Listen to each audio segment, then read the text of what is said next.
உங்களுக்கான இன்றைய பிரபஞ்ச வார்த்தை. உள்ளத்தில் நம்பிக்கை கொள்ளுங்கள். அடுத்த சாதனை புரிய அது வழிவகுக்கும். நம்பிக்கையை உங்கள் மனதில் ஏற்படுத்தும்.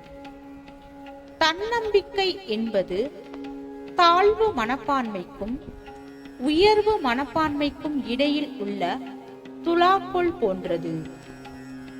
இந்த இரண்டில் எந்த பக்கம் சாய்ந்தாலும் சமநிலை மனோதைரியம் பாதிக்கப்படும். என்னால் முடியும் என்பது தன்னம்பிக்கை.